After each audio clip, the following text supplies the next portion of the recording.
Salut, c'est Trado, voilà la vidéo de mise à jour pour l'indice parisien. Alors on fait un bref tour d'horizon des nouvelles, même s'il n'y en a qu'une seule qui compte vraiment aujourd'hui. Tout d'abord en Allemagne, eh bien l'indice IFO du climat des affaires s'est amélioré. Et également aux États-Unis, sur le plan des éléments positifs, eh bien une révision à la hausse de la croissance.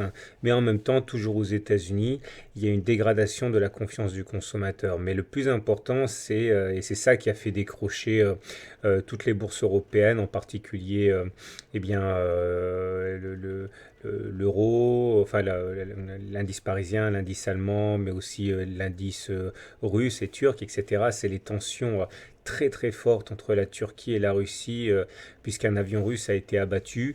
Les Américains ont appelé leurs ressortissants à limiter leurs voyages. Ça a fait plonger notamment les compagnies aériennes et les valeurs liées au tourisme. Et c'est ça qui explique eh bien, les difficultés, les pressions, les tensions auxquelles on a assisté aujourd'hui sur le CAC. Alors, bon, n'allons pas par quatre chemins. J'avais dit hier que je pensais qu'on allait repartir à la hausse, chercher les précédents plus hauts vers 5008 et je disais même, peut-être même dès demain, on allait avoir un rebond. La force est de constater que le rebond eh bien, n'a pas eu lieu. La Tenkan qui nous avait retenu sur la séance du 23 novembre eh bien, a été complètement cassée. Et chose plus inquiétante, la Kijun a été cassée en même temps. Donc Tenkan et Kijun, qui sont deux supports importants du système Ishimoku, ont été cassés. Alors il faut quand même voir que on a tendance à attendre une bougie de confirmation quand on casse les supports et les résistances importantes. Donc peut-être que demain on peut espérer repasser au-dessus de la Kijun. Hein. Ça ne serait pas la première fois que ça se produit. Mais il est clair que les baissiers ont acquis quand même un avantage psychologique, ce qui leur a permis d'ailleurs de reboucher ce gap là qu'ils avaient ouvert sur la séance du 17 novembre. Là on doit notre salut à la Bollinger inférieure qui a joué son rôle de résistance, comme c'est souvent le cas. J'en parlerai peut-être demain si l'occasion se reproduit. Au-delà, eh bien, on constate que le SAR également a été préservé. Il est toujours haussier, donc on croise les doigts pour que ça tienne. Il est clair que mon scénario de référence a pris du plomb dans l'aile, à savoir un retour sur les 5003 à court terme, mais c'est pas encore pour l'instant un bon pour la poubelle. On va surveiller ça de près. Mais si on devait effectivement clôturer demain sous la Kijun, donc une bougie de confirmation de la cassure de la Kijun, là peut-être qu'il va falloir que je me re-questionne sur mon scénario. Pour l'instant, je le laisse tel quel, avec l'espoir donc que sur la lancée du rebond du jour, eh bien, on acquiert de l'élan haussier. Regardez, on est au plus bas, on est allé à 4772 hein, et on termine quand même 50 points plus haut, c'est pas rien. Il y a eu des rachats à bon compte, hein, donc c'est ça qui est également un petit peu encourageant. Quand on regarde les indicateurs techniques, j'aime pas le fait que les volumes aient subitement augmenté par rapport à hier. Alors, ça peut vouloir dire deux choses. Hein.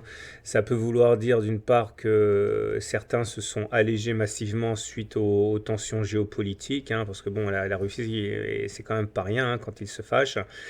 Et donc du coup, on peut envisager que les gros se soient allégés. On peut aussi envisager qu'ils se soient repositionnés massivement suite au solde. Hein. C'est difficile de savoir en temps réel. En tout cas, il y a une hausse des volumes. L'OBV est dans la même situation que le momentum, c'est-à-dire qu'il y a une divergence haussière cachée. Alors vous allez rigoler, vous dire quoi, une divergence haussière cachée? Ben ouais, parce que regardez, il y a des plus bas sur l'OBV, des plus bas sur le momentum, mais pas de plus bas sur le même laps de temps sur les cours. Alors ça, aussi bizarre que ça puisse paraître, ça veut dire une divergence haussière. Pour que ce soit invalidé et que l'alerte haussière soit levée, il faudrait qu'on aille plus bas que les 4750.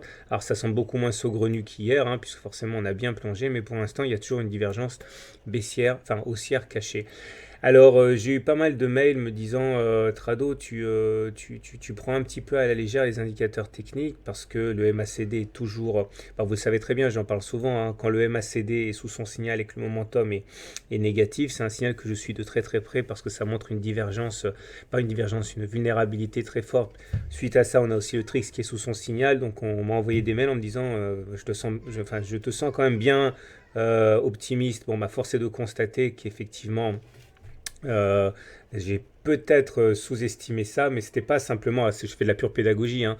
J'ai pas regardé que les indicateurs techniques, hein. J'ai regardé également le support sur la Tenkan et la faiblesse des volumes à la baisse. C'est pour ça aussi que j'étais relativement confiant. Bon, on verra de toute manière, hein. L'avenir nous dira très très vite si j'ai eu tort ou pas.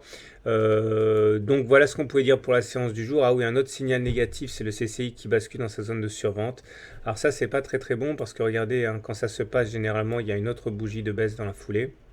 Regardez, la dernière fois qu'on est passé, le CCI passé en survente, c'était là. Et derrière, on a fait un plus bas ici, on a fait un plus bas là. Donc ça aussi, ça joue un petit peu contre mon scénario, hein, le CCI qui rentre en survente. Bon, on verra. Pour l'instant, il est clair que les baissiers ont frappé un grand coup. On suivra de près, notamment les tensions entre les Turcs, les Russes, et puis la situation en Belgique, en France, hein, évidemment, ça va être quand même primordial cette histoire.